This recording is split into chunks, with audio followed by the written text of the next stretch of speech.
All praise is due to Allah, the most generous bestower.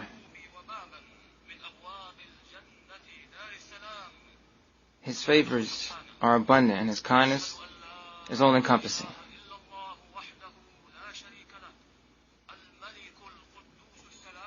I bear witness that none has the right to be worshipped except Allah alone without any partner. He prescribed fasting for various noble objectives and deeply profound wisdom.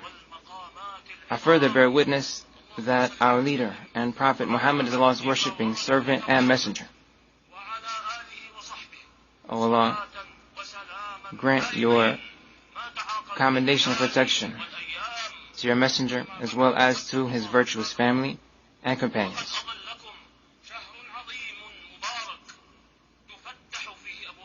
Servants of Allah, you must observe Taqwaa of Allah by fulfilling His commands and avoiding His prohibitions. And you must protect yourselves from punishment on the day when you will all return to Allah. The truly successful individual is the one who attains Allah's mercy at this time and remains diligent in doing all that will allow him to be protected from the hellfire. Servants of Allah, due to the various inclinations inherent to the nature of human beings, a person's soul may sometimes lead him away from the correct path. It may also hinder him in such a way that he falls back from reaching the ranks of Allah's sincere, righteous servants and from attaining a full share of self-development and completion. This is why it is important for him to have an effective means that takes him by the hand and progressively leads him to what Allah wants from him in terms of setting his heart right and following the correct course. That effective means is fasting. Fasting is the strongest factor that drives people's souls away from ills and towards virtues, and it enables them to attain the highest levels of excellence and accomplish the objectives to which they aspire. Fasting brings about an overall transformation in people's lives. It drives most of them, to the best of their ability, to lead lives that contain more merits, goodness, steadfastness, awareness, observance of taqwa, avoidance of insolence, and staying away from error. When a person goes through that transformation over the course of this esteemed month in its entirety, he becomes accustomed to doing good things and to making his soul follow the correct course, which leads to improvement.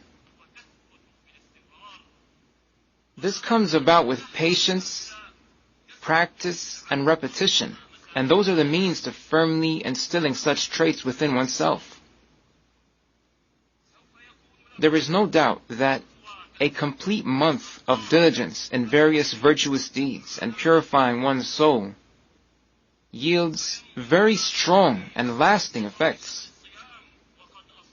In that way, an individual is able to proceed along his path steadfastly, adhering to sound guidance, even after the month of fasting concludes. Doing the preceding is the taqwa, fulfillment of Allah's commands and avoidance of His prohibitions, which a servant of Allah must always observe. Fasting prepares him for that in a special way during the month of Ramadan, and he is to then follow through in bringing that preparation to fulfillment, without straying from it or putting anything else in its place. Preparing souls for taqwa is an unmistakable objective of fasting. In fact, it is the core around which fasting revolves. Some scholars of Islam have explained that the duty of fasting is connected to refraining from certain things and intending to do that for Allah. However, the objective of fasting is repressing disobedient inclinations so that the soul becomes strong in observing taqwa. And if people were given that duty on its own without a means to facilitate it, the majority would not be able to fulfill it. Thus, fasting being prescribed to achieve that objective is part of the wisdom inherent to Islam's teachings. Fasting that lacks taqwa and presence of heart is in fact a hollow action that is merely done to relieve oneself of an obligation in terms of not having to repeat it. However, that sort of fasting is not conducive to taqwa. A person who fasts that way does not grasp the reality of fasting. Rather, he only involves himself in the form of fasting. However, Allah said, people of Iman, fasting was prescribed for you, just as it was prescribed for those before you, in order for you to observe taqwa. Here Allah began by addressing people who have Iman, and He concluded by saying, in order for you to observe taqwa. There is a very strong link between Iman, sound beliefs and righteous deeds, and taqwa, fulfilling commands and avoiding prohibitions. Iman forms the basis of all goodness and the fountain of all virtue, while taqwa is the core and support of Iman, and it is the key to true success. The combination of Iman and taqwa bears the implication that the purpose of fasting is to combine the spiritual and physical virtues of Iman along with the awareness brought about by taqwa. That includes bearing in mind that Allah always sees all things, having complete reverential fear of Him, being attached to Him alone, and not focusing on other than Him. Thus an individual would combine the outward avoiding portion of fasting, avoiding the desires for food and intimacy, along with the inward doing portion of fasting, which is in fact its core, following the soundest and most virtuous path. Therefore, a fasting person should not be raucous, not lie, not dispute wrongfully, and not insult anyone. These were instructions given by the Messenger of Guidance. May Allah grant him commendation or protection. He said, fasting is a shield. Thus, whenever there is a day on which any of you fasts, he must not be obscene or raucous. And if anyone insults or fights him, he must say, I am fasting. That hadith was collected by Bukhari and Muslim from Abu Hurairah. May Allah be pleased with him. Another hadith states that if a person does not forsake saying what is false and doing what is prohibited, Allah does not require him to forsake his food and drink. Yet another hadith states, many who fast may gain nothing except hunger and thirst, and many who stand to pray at night may gain nothing except staying up late. Al-Hafidh ibn Rajab, may Allah have mercy upon him, commented that drawing near to Allah by avoiding permissible things at certain times can only come to completion after drawing near to Allah by avoiding what is prohibited at all times, such as dishonesty, injustice, or transgression against the lives, property, and dignity of others. When someone perpetrates deeds which are prohibited, yet tries to draw near to Allah by forsaking certain permissible things, he becomes like a person who does not perform obligatory deeds, yet attempts to draw near to Allah by performing optional ones.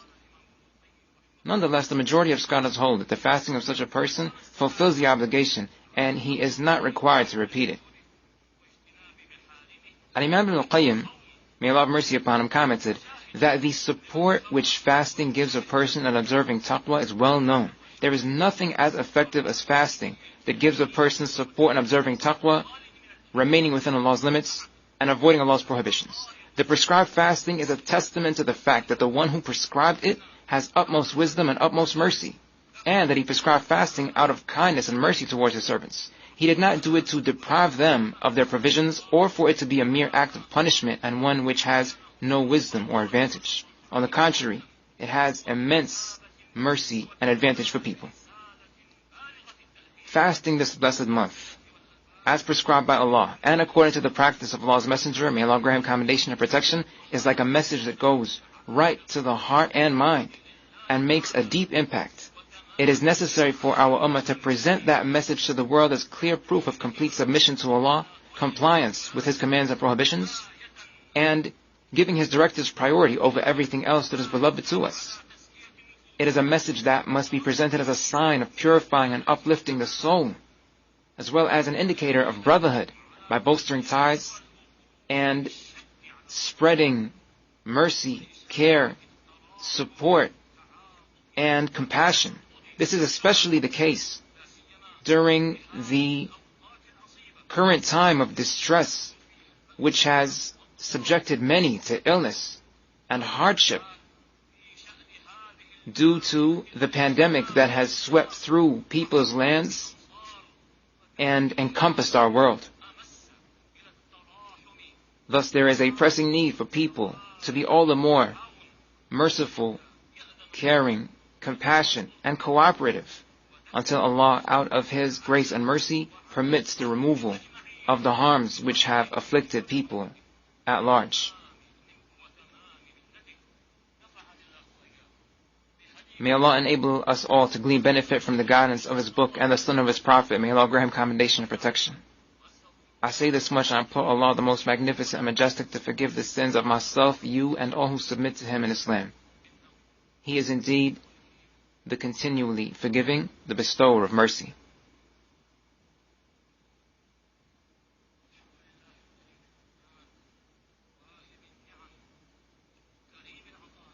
All praise is due to Allah, the most generous and gracious.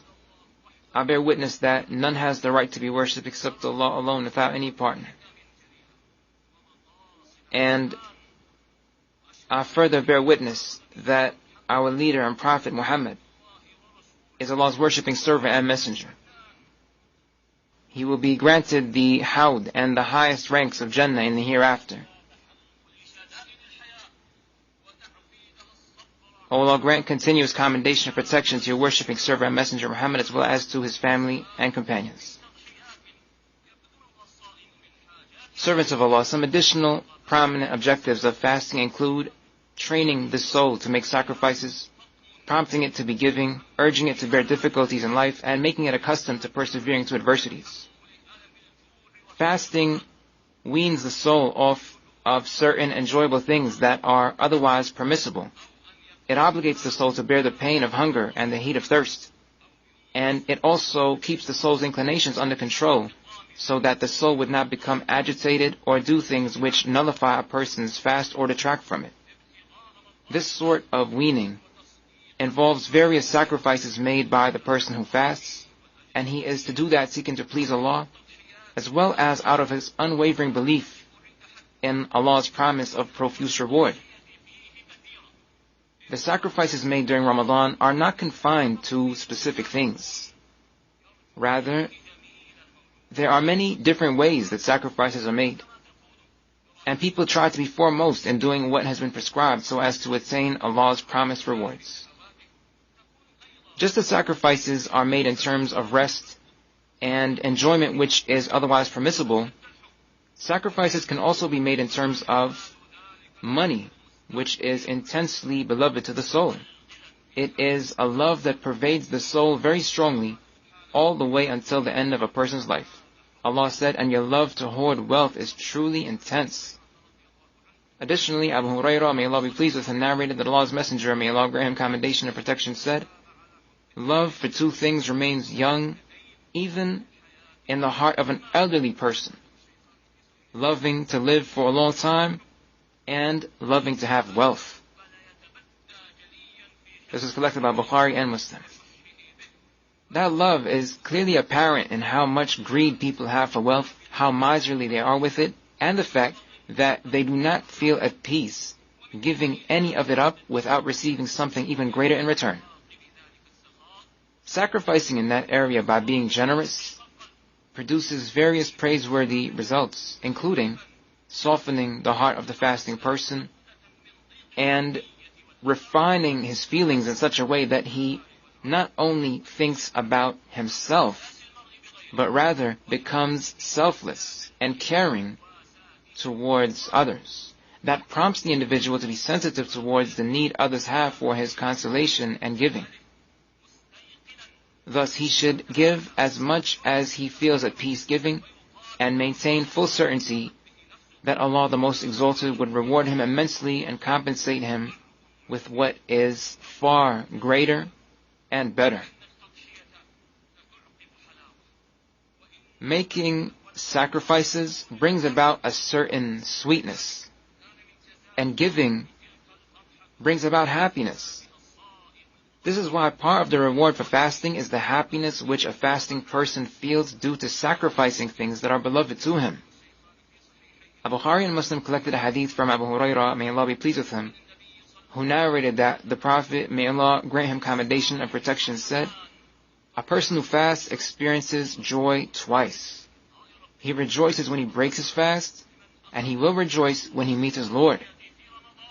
Thus, tremendous goodness is in store for those who take provisions for themselves by learning the lessons of sacrifice during Ramadan, and who follow that straight course in the remaining days of their lives by giving from their selves and their wealth, seeking to please Allah and to follow the example set by Allah's Messenger as well as by His companions." The Messenger's companions followed in his steps and made great sacrifices which yielded remarkable results.